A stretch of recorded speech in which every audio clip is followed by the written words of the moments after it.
Nosso próximo palestrante, que é sócio da XP, ele é Head na área de Customer Experience e pesquisa de marketing, onde implementou toda a governança de qualidade do grupo. Bacharel em Administração de Empresas pela UFRGS, mestre em Finanças pela UPMF de Grenoble, na França. Então vamos receber agora, aqui no nosso palco, ele. Venha para cá, Guilherme Kohlberg. Vem para cá, Guilherme. Bom dia, seja bem-vindo, meu amigo. E aí? Tudo bom? Bom dia, fica à vontade. Tá aberto esse microfone? Fala aí. Não, tá desligado. Não tá aberto não. Vê se não é aqui o negócio aqui, que às vezes o Robson esquece de dar licença. Isso, foi. Foi? Boa. Estão me ouvindo? Fechado? Bom, pessoal, muito bom dia. Bom dia a todos. Nossa, foto bonita. Obrigado. Primeiramente, estou me apresentando. Meu nome é Guilherme Kohlberg. Eu estou na XP já há mais de 10 anos. Tá, então, já passei lá por diversas áreas, sempre fui uma pessoa de mercado, de mercado financeiro, né? Até que, ao longo do tempo, fui me aproximando dessa área de experiência do cliente, e a partir desse ano, a gente decidiu contar um pouquinho mais do que a gente estava fazendo dentro da empresa. E quando a gente começou a dar essas palestras, tá, até tem uma pessoa super legal que me ajuda e que me dá uma assessoria, ele me falou o seguinte, ele falou, pô, Guilherme, tua palestra está legal, ela traz muita ferramenta, traz muita coisa bacana, mas o que o povo gosta é frase de impacto. Eu não concordo 100% com isso, eu sempre gostei daquelas palestras que me traziam algo mais ferramental, que eu podia aplicar no dia seguinte. Mas então, para agradar todo mundo, eu coloquei algumas frases. Essa aqui em especial é uma frase que a gente tem em uma das paredes lá do escritório da XP, é uma frase super bacana, mas quem aqui trabalha numa empresa que não coloca o cliente em primeiro lugar? Olha, hoje até teve gente que levantou a mão. Mas são raros os casos, né, de uma empresa que diz isso abertamente. Ninguém vai dizer que, não, eu não coloco o cliente em primeiro lugar. É meio que uma frase óbvia, chega a ser clichê. Só que o que a gente aprendeu lá dentro da XP é que não é simplesmente uma vontade de colocar o cliente em primeiro lugar que cria uma cultura centrada no cliente. Mas sim, o que cria uma cultura centrada no cliente são processos, governança, métricas, dados e coisas que vão construindo, e isso sim vai alavancar para a empresa ser uma empresa customer-centric, se é que a gente pode dizer que alguma empresa chega um dia nesse estágio, né? Então, para começar, até para dar um contexto geral para vocês entenderem aqui dos exemplos que eu vou dar, a XP ela nasceu em 2001 em Porto Alegre, tá? Eu sou de lá também. Essa foi uma das primeiras salinhas da empresa. Então, a gente começou com esses computadores que foram comprados usados de uma lan house, uma sala super pequena. Na época, a gente fazia muito curso e palestra para ensinar o brasileiro na hora de investir. E aí, a gente foi crescendo. Então, a gente cresceu. Depois, a gente adotou um modelo de plataforma aberta, onde nada mais é do que eu não ofereço produtos de apenas uma instituição, mas eu ofereço produtos de diversas instituições. E hoje, a XP ela tem 3 marcas. Tá? Então, a XP Investimentos, que é uma marca mais voltada para um público um pouco mais sofisticado, um público que gosta do serviço de assessoria. A marca Rico, voltada para um cliente mais de internet, um cliente um pouco mais millennial, um cliente que quer uma linguagem um pouco mais democrática. E a Clear, que é para aqueles malucos que ficam lá operando, comprando e vendendo ação todos os dias. Então, é voltada para um mercado de renda variável. E todos os exemplos que eu vou dar aqui, a gente faz isso para as 3 marcas. Então, isso nos dá muita possibilidade de comparação, nos dá a possibilidade de ver poxa, o que uma marca está melhor que a outra. E como tudo começou, né? Eu trouxe aqui para vocês, e eu não tenho problema nenhum de mandar essa apresentação depois, a gente começou com a maneira que muitos de vocês devem ter começado, mensurando. Pô, o que é a primeira coisa que eu tenho que fazer? Acho que muitos já devem estar familiarizados com essas 3 letrinhas aqui, VOC, que nada mais é do que Voice of the Customer. E o cliente ele está falando por diversos tipos de canais e plataformas. Ele está falando na rede social, ele está falando no Reclame Aqui, ele está falando nos canais de atendimento da empresa, ele está falando através de pesquisas, ele está falando através de N locais. Então, o grande desafio é, puxa, como é que eu consigo ter um método para conseguir entender o que os clientes estão dizendo e, a partir daí, eu tomar ação em cima disso? Acho que vou partir do princípio aqui que todo mundo conhece o NPS. A gente adotou o NPS lá em 2016, por um simples motivo. Na época, eu estava dentro de uma área de treinamento, então a gente treinava os assessores que prestavam assessoria para os clientes finais, e a gente queria entender se aquele treinamento estava funcionando ou não. E o que a gente decidiu ter como KPI? Poxa, se o meu cliente, o cliente final desse assessor, percebe melhor ele após o treinamento do que antes, meu treinamento funciona. Então, a gente começou a usar o NPS para medir a eficácia desse treinamento. E a gente começou a entender que poxa, o NPS ele é um indicador super simples, ele consegue dar comparação, ele tem uma série de pontos negativos também, ele é míope em alguns pontos, ele não vai te trazer toda a informação que tu precisa, então a gente não podia parar por aí. Só que nosso primeiro insight foi, ok, eu não posso olhar o NPS como uma simples métrica, mas eu tenho que olhar ele como um método. Tá? Então, o NPS a gente escolheu ele como método. E a partir daí, a gente começou a agregar outras métricas um pouco mais famosas, como o próprio CSAT, que é o 5 Stars do Uber, ele é um Customer Satisfaction Score, então ele é um CSAT. E isso começou a nos dar um pouco de profundidade dentro dessa análise. Então, o que a gente conseguiu entender era basicamente que, ok, a gente tem um norte, que é o nosso NPS, a gente tem CSATs, que são pesquisas que vão ser usadas de uma maneira mais transacionais. Então, poxa, quando o cliente completou um fluxo de compra, quando o cliente passou especificamente por um atendimento, quando o cliente ele teve uma assessoria com um assessor. E aí eu consigo começar a transformar aquilo em gestão.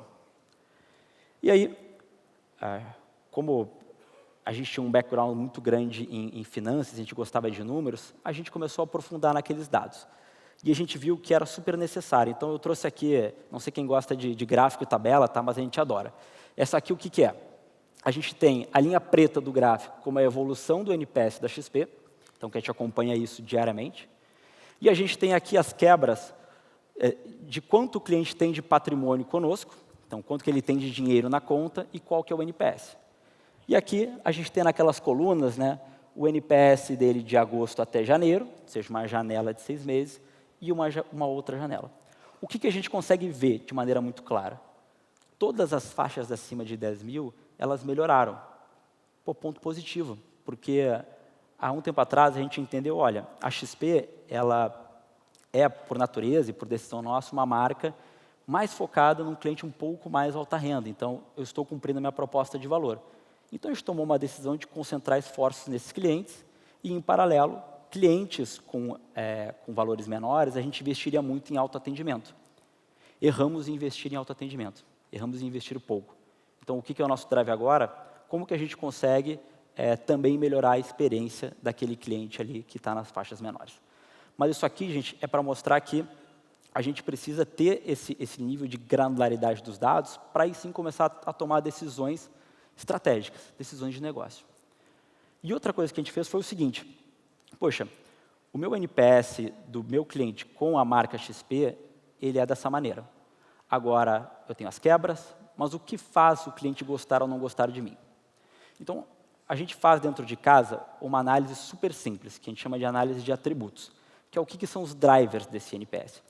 E isso nos ajuda a contar a história do cliente. Então, acompanhe comigo aqui. Linha amarela. Primeiro pontilhado vermelho. O que é aquilo? A gente lançou uma nova versão da nossa plataforma web. Tá? Então, os clientes gostaram, o NPS ele subiu. Tá? Então, isso aqui reflete o NPS do nosso atributo site, a experiência dele dentro do nosso portal de investimentos. Depois, segunda bolinha, o que aconteceu? Tivemos que implementar o token, medida de segurança. Quem aqui gosta de token? Ninguém, né? Então, o cliente também sofreu. E aí, a terceira bolinha foi quando a gente teve que fazer uma série de mudanças de base de dados. Isso trouxe instabilidade no site. Caiu o NPS. E aí, depois, a gente conseguiu, ao longo do tempo, aumentar. E no caso do nosso app, o que a gente via? Ora, o app da XP era algo que não era bem percebido pelos clientes. E a gente tinha duas opções. Vamos melhorar o atual ou vamos entregar um novo? A gente tomou uma decisão de construir um novo do zero. Demoramos mais tempo para fazer isso, mas quando a gente lançou, a gente já conseguiu ver o reflexo disso nos números. Estamos no nível ideal? Não. Como que eu sei? Porque o meu NPS da XP, ele ainda é maior do que o meu atributo aplicativo. E aqui eu trouxe isso como exemplos. E a gente tem lá dentro isso para todo e qualquer ponto. Então, eu tenho esse número para atendimento, para assessoria, para oferta de produtos, e a gente acompanha isso dia após dia. E o que isso nos dá de insight? Poxa, se eu tenho um problema bem explicado, eu tenho meio problema resolvido, porque eu sei onde atuar, eu sei o que fazer. Só que a segunda grande sacada foi pelo seguinte: imaginem que, acho que o trabalho de todos nós aqui como profissionais de Customer Experience é engajar a empresa em um propósito comum, que é atender melhor o cliente. Eu posso fazer isso através de comunicação, através de por várias coisas culturais, mas eu posso fazer isso através de métricas. E o que a gente fez? Como a gente tinha essa granularidade muito grande nos números, eu sei o que está acontecendo com o meu NPS em cada ponto da jornada e o que aquilo reflete, a gente conseguiu chegar no presidente da XP, nos diretores, nos gerentes, em todas as pessoas, de tal maneira que todos eles tenham metas de NPS ou derivados disso. Tá? Até um parênteses aqui, eu tive a oportunidade de conhecer o Rob Mark, que é um dos autores, né, da ideia do NPS. Ele até tem uma opinião contrária em relação a se atrelar metas de NPS aos profissionais, mas no nosso caso funciona muito bem, porque aquilo gerou alinhamento, aquilo gerou mais diálogo. Então, hoje, a pessoa que está lá desenvolvendo o nosso site, ela tem aquela meta do NPS do site. Quem está desenvolvendo o app, ele tem aquela meta do NPS do app. E essa é a vida dele. Isso pesa na remuneração dele, isso pesa no dia a dia, então ele está engajado em fazer aquilo. E aí o segundo ponto veio de um site desse camarada aqui, que é um indiano chamado Raj. Parece clichê, né? Um indiano chamado Raj. Mas, enfim, ele é o head de Customer Service do Airbnb. Tá? E ele falou essa frase, que quando a gente tem que conversar com a empresa, quando a gente tem que engajar as pessoas, a gente tem que find the balance between heart and brain. Ou seja, eu tenho que mostrar número, mas eu tenho que mostrar história também. Então, a gente construiu esses belos painéis aqui, que eles mostram de uma maneira super global os indicadores principais de satisfação que a gente acompanha. Então, lá a gente olha muito para Reclame Aqui, a gente olha muito para um NPS de onboarding, que é um NPS de entrada do cliente, de maneira geral, e o nosso NPS de aniversário, que é recorrente. E do lado, a gente tem aquilo ali que fica mudando com histórias de clientes. Então, são coisas que os clientes escreveram. E isso está espalhado pela empresa inteira. Isso faz com que as pessoas vejam o número e elas criem engajamento a partir disso. Ok, então eu escolhi um método, eu sei como aprofundar nesse método, eu engajei a empresa, e o que eu tenho que fazer agora é gerar ação em cima disso. E lá a gente é super Caxias em seguir o que são as bases do NPS, o Inner Loop e o Outer Loop. E até agradeço o pessoal da antiga Track Sale, agora Track, né, porque a gente sempre leu muito os blogs deles e fazia um super sentido para a gente. Mas o que a gente faz? Inner Loop. Tem um cliente com problema, o cliente deu uma informação. O mínimo que eu tenho que fazer é responder ele. Outer Loop, poxa, não adianta eu só falar com um cliente que teve um problema, eu tenho que corrigir aquele problema. Como fazemos isso lá dentro? A gente está hoje com 1,5 milhão de clientes. Tá? Então, eu confesso para vocês que, por mais que seja muito bom conseguir ter um processo de close the loop com todos os clientes, para a gente isso é inescalável.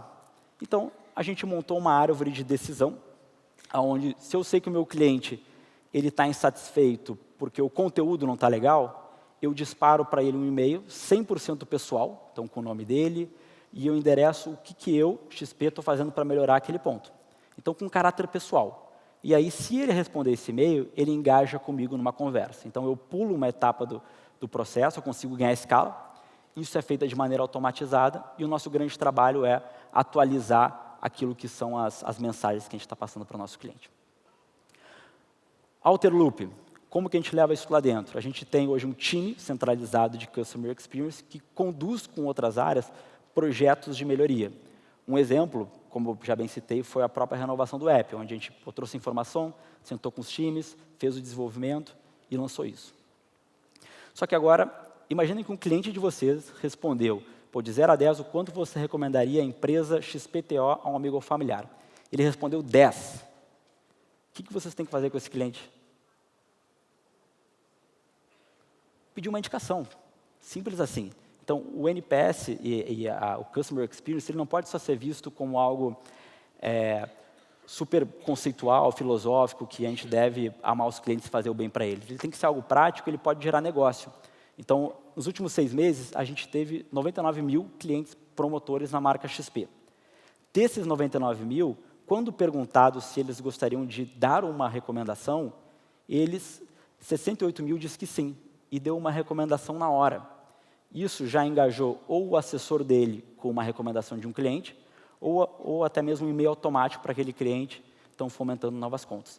E, gente, nada mais honesto que isso. Eu tenho um cliente satisfeito, porque ele também não vai querer deixar outras pessoas do meio dele satisfeitas. Então, isso é bom, porque isso engaja as pessoas de negócio, as pessoas de frente, a quererem cada vez mais trabalhar com esse número. E aí a gente viu que a gente precisava melhorar a discussão ainda mais. Então, como a gente se for muito forte nessa pegada de dados, a gente falou, não, vamos provar que o NPS, que é o nosso método, ele gera valor. Então, ele já gera indicações, mas vamos ver o quão satisfeito um cliente promotor ele é a mais com um detrator. E a gente chegou à seguinte conclusão, com mais de 2 anos aí de dados, é que um cliente detrator, um cliente promotor, ele fica 10 anos na empresa comigo. Um cliente detrator, ele fica metade. E aí, continuando os cálculos, a gente basicamente entendeu o quanto aquele cliente deixava de receita ao longo da vida dele, fez um cálculo para entender isso, e a gente chegou ao número mágico de que um cliente promotor vale para a XP 5,7 vezes mais do que um cliente detrator. Aí a conversa muda de paradigma, porque XP, eu tenho um projeto aqui, onde eu vou gastar 10 bilhões de reais para melhorar as áreas de atendimento da empresa. Só que isso vai melhorar 2 pontos no meu NPS. Esses 2 pontos representam 50 milhões a mais. Então, é uma conversa muito mais direta, é uma conversa que funciona. Tá? E a gente também faz o cálculo aqui das indicações que o cliente trouxe e a gente diminui do detrator aquilo que seria um bad word of mouth, então uma má indicação, uma recomendação negativa. Tá? Aí a gente se deparou com outro problema. Caramba, temos muita informação, temos muito dados, os clientes estão pedindo coisa pra caramba, a gente tem 1000 coisas para fazer, já temos como priorizar, agora falta braço para isso, falta braço. Então, a gente há 2 anos atrás fez um processo na XP de transformação digital. E eu sei que o Caio mostrou esse mesmo gráfico ontem aqui, tá? Mas basicamente é a maneira como a gente se organizou lá dentro. Tá? A gente hoje está organizado na nossa área de tecnologia em mais de 50 squads. Então, squads são times multidisciplinares, onde eu tenho desenvolvedores, eu tenho pessoas de back, eu tenho pessoas de produto, eu tenho UX. E essas pessoas são responsáveis por uma pequena etapa do processo. Então, eu tenho uma squad que é responsável pela experiência do assessor, uma squad que é responsável pela experiência no site, a squad que é responsável pela experiência no app da Rico. E isso dá muito ownership para eles trabalharem. E aí a gente conseguiu dar um pouco mais de vazão a tudo aquilo que chegava dos clientes. Então, isso deu agilidade e começou a nos dar escala. E quando a gente tem tudo isso, aí é muito mais fácil de falar em cultura. Aí é muito mais fácil da gente falar de coisas que vão engajar as pessoas, que a gente vai conseguir mostrar para o mercado e colocar para fora. Então, o que a gente fez esse ano? A gente lançou um canal chamado Fale com o Guilherme. E não é nenhuma ideia inovadora, né? Um canal Fale com o Presidente parece uma coisa meio antiga. Mas qual a imagem que a maioria das pessoas tem de uma instituição financeira? É um bando de homem engravatado que está lá contando dinheiro. Mas não é. A gente precisa dar uma cara para o mercado. Então, aqui a gente criou um canal onde os clientes eles podem mandar mensagens diretamente para o presidente da XP, o Guilherme Benchimol. A gente faz a curadoria disso dentro do time de Customer Experience e responde esses clientes. Então, isso engaja. E, em paralelo, o próprio presidente da XP e os executivos, eles estão presentes em redes sociais. Porque o que é o objetivo disso? É mostrar para os clientes, olha, nós estamos aqui, nós somos transparentes, essa empresa tem uma cara, temos problemas, erramos muito, mas não vamos nos esconder atrás de ninguém.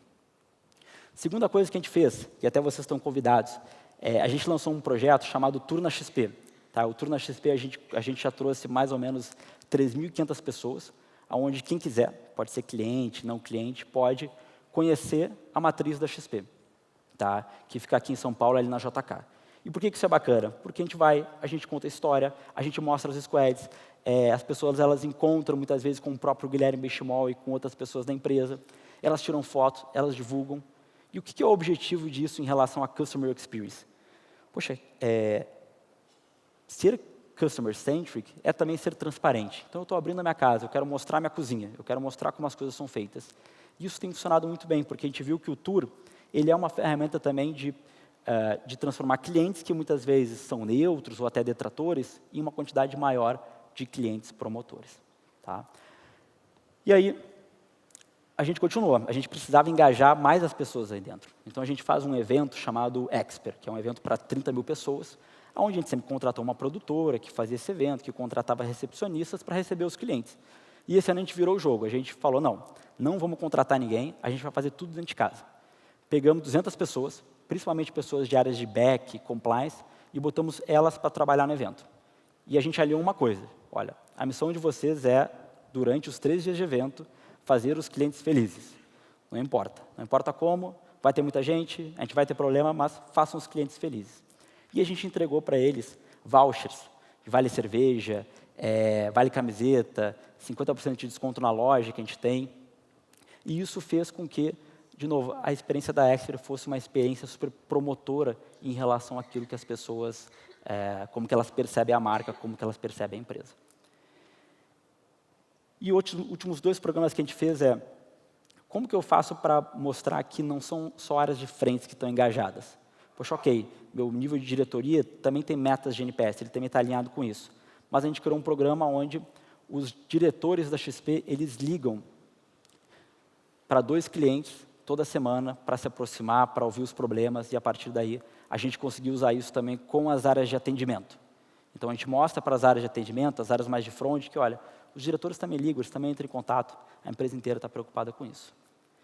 E por fim, acho que todo mundo conhece aqui a expressão WOW, então o encantamento. A gente deu uma brasileirada e a gente criou o Nossa, que nada mais é do que o programa de encantamento da XP, que a gente lançou esse ano.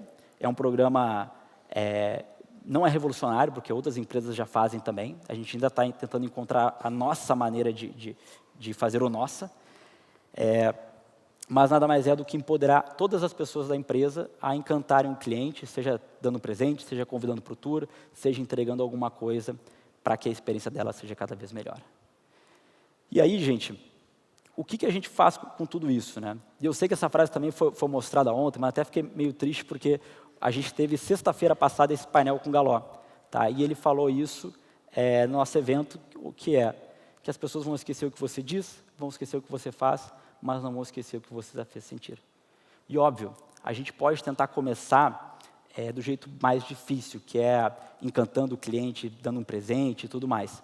Mas a gente viu que é muito melhor começar com práticas e com métricas. E para deixar meus últimos 2 centavos de contribuição para vocês, essas aqui são algumas das minhas inspirações. Então, livros como o próprio livro que lançou o NPS, o livro da Disney, que fala muito de cultura, é um livro super legal. Os cursos, eventos e blogs da Track são muito legais. E um podcast chamado Voices of Customer Experience. Para finalizar, o que a gente aprendeu é que é muito difícil ter uma área de Customer Experience ou uma pessoa responsável que vai ser a evangelizadora disso dentro da empresa. Muitas vezes vocês vão ficar lá gritando sozinhos e aquilo, talvez em momentos de melhor momento da empresa em termos financeiros, vai ser super relevante. Agora, quando a corda apertar, as pessoas não vão ver tanto valor. Então, o que a gente fez foi inverter um pouco esse processo, é construir processos, métricas, indicadores, e a partir daí a gente começar a trazer cada vez mais aquilo para o mundo tangível, aproximando as pessoas e aí sim, encantando os clientes. Obrigado, pessoal.